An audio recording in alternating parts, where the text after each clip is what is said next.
This is the RX 9060 XT 16GB, and I believe it's the best value graphics card in 2025. But that's all well and good if we don't know how well it performs. Well, we're answering that in today's video as we've run some benchmarks.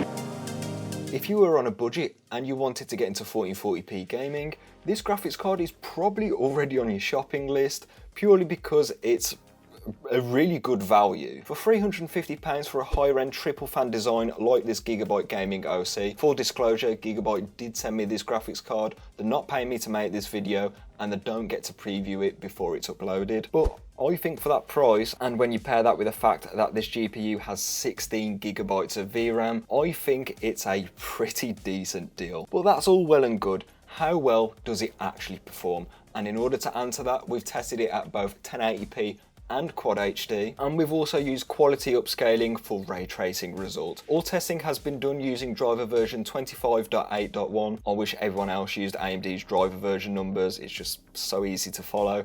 Anyways, the testing system we've used is the Ryzen 9 7900X test bench, with all of the parts will be linked in the description down below. So let's see how it gets on.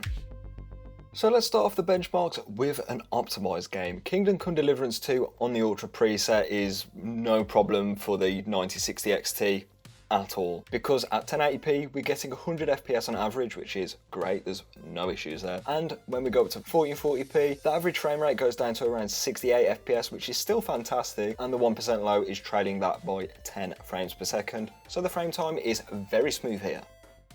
The same can't be said for Stalker 2 on the high preset, as this game isn't exactly that well polished, but at 1080p we're getting more than 60 FPS, which is a bit of a bonus, I'd like to say. The frame time is not great, but it's Unreal Engine, there's literally nothing you can do about that. And when we go up to Quad HD, the performance is dropping down to below 60 FPS quite substantially, in fact, but the 1% lows are looking okay, all things considered, so I guess there's a slight win there. Just enable FSR at Quad HD here, you'll get a much better experience, if you ask me. Cyberpunk 2077 is a bit older now, but it still gets updated and it's a fantastic looking game, and it's quite optimized as well, because on the Ultra preset the 9060 XT is getting 111 FPS on average, which is very nice. However, the 1% low performance wasn't great on this graphics card. I tried restarting the PC and the game, and this is just what we were getting in this game, but it was still more than playable, I'd like to say, even at 1440p where the average goes down to 73 FPS and that 1% low is around 51. So this is something to look out for, but I believe it's more of a driver related problem or just something to do with my system.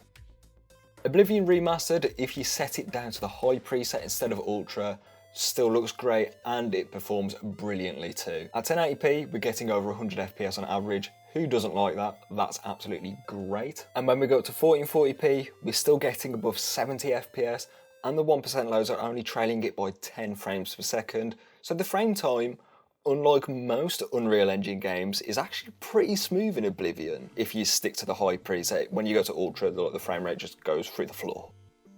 Star Wars Jedi Survivor is up next, and this UE4 game is not the most optimized, but at least at 1080p we're getting around 83 FPS, which is great. The frame time is not particularly great at full HD, but this is just Star Wars Jedi Survivor. What can you do about that? When we go up to 1440p, however, we are going below 60 FPS, but not by much, and the frame time is looking much smoother here. So what I'll do is drop it from Epic and go down to high and keep the Epic textures. The game will still look absolutely brilliant.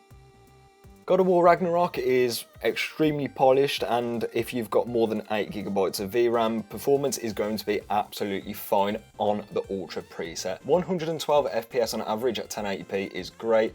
84 for the 1% low is still looking pretty decent as well. Yet again, 1440p is by far the sweet spot, as the frame rate does go down to 87, but those frame times are looking much smoother here as well, so this is the resolution I'd recommend here.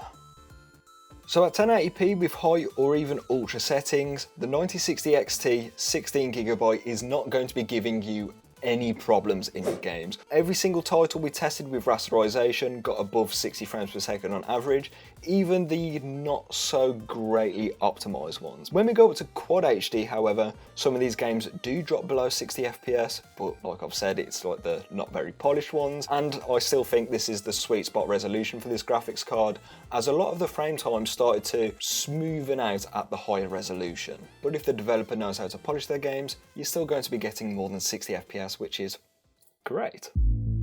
Performance in Fortnite at 1080p is looking fantastic. We're getting more than 400 FPS on average on the DirectX 11 API, which is very good performance. You could probably get more if you go down to performance, which is kind of mind-blowing. And for Fortnite standards, the 1% lows are looking pretty much middle of the road. They're not really a cause for concern. And if you've got a 240Hz 1080p monitor, I think you're going to be having a good time here. But if you fancy a Quad HD display, your average frame rate really isn't going down that much, and the same can be said for the 1% low. So the frame time is looking virtually the same here, and if you had a 240Hz, I think you'd still be getting on pretty decently. Rainbow Six Siege has netted us some of the highest frame rates we've ever seen here on the channel, because set to the low preset, this game just gives out performance on RDNA 4 for some reason. 609 FPS on average is way more than enough for anyone out there, and the frame times are looking a-okay at full HD. And when we go to 1440p, we are losing some frame rate here, but really it's not that much, all things considered. And if you had a 360Hz QD OLED that you wanted to get down to some competitive gaming on, Rainbow Six Siege is going to be absolutely excellent here. Who would have thought esports games perform absolutely fantastically on a modern budget graphics card? The 9060 XT has absolutely zero problems pushing out absolutely stupidly high frame rates, and much to the point, I would say your CPU choice is going to matter quite a bit more. I'd recommend an X3D CPU for these, like a 7800 X3D, if you're mainly playing at 1080p or 1440p in competitive shooters. Oh, and I forgot to mention, one big benefit of Radeon is their lower driver overhead compared to Team Blue and Team Green, so you can get more frame rate out of a Radeon card, especially when you're CPU bound in these games.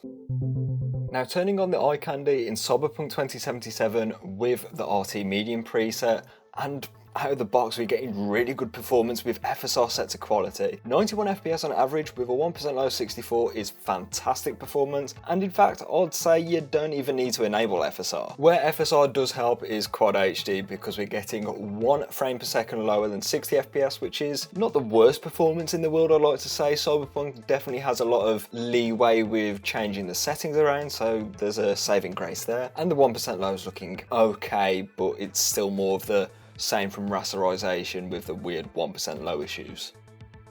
Oblivion Remastered, just like Cyberpunk, is performing excellently. 92 FPS on average with a 1% low of 75 is fantastic performance. And then at 1440p, 73 with a 1% low of 60 frames per second means the frame time is pretty damn smooth in this game, and I would say enabling ray tracing in Oblivion really isn't a terrible idea, especially with FSR being enabled.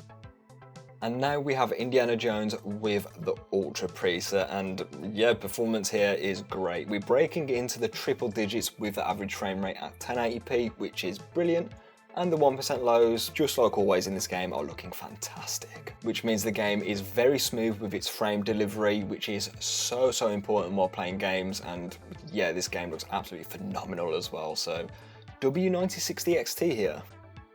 To say that a transformative ray tracing experience on a £350 graphics card is doable is kind of an insane statement, I'd like to say. Anyways, the 9060 XT 16GB can play these games and play them very well. In fact, we don't even need to enable upscaling at 1080p, which is something that I've done just for the sake of consistency throughout the game results, but even at 1440p, enabling FSR, it looks absolutely great, especially if you go with the Gen 4 override. It looks fantastic, and performance is still going to be more than, well, enough when you consider the price point of this graphics card. So if you wanted to dabble with some ray tracing, this GPU can do it, and it can do it quite well. So yeah, at 1080p, the RX 9060 XT is a zero compromise graphics card. all of the games that you're going to be running them above 60 FPS, no matter how unoptimized they actually are. But to top it off, ray tracing doesn't even need upscaling at 1080p, as the performance here was far better than my expectations. And much to the point where you just don't even need to enable upscaling here, which is great. You might need to do that at 1440p, especially with ray tracing, as some games will drop below 60 FPS, but admittedly with rasterization, these are pretty poor ports like Star Wars Jedi Survivor and Stalker 2. They're not exactly world renowned for how well polished these games are. So yeah, I think in the current market, it's objectively the best buy for budget PC gamers, especially those who are looking for quite a bit of VRAM. Let's just pretend that the 8GB model doesn't exist. I think you should avoid that at all costs. But if you want to pick up this GPU, it'll be linked in the description with my Amazon affiliate links. I do make a small kickback with these, but it's at no extra cost to you. And I want to say thank you to Gigabyte for sending out this graphics card, as it made this video possible. Anyways, if you want to see how its bigger brother gets on, the 9070 XT, there's a video up there for you. With that being said, I'll catch you in the next one.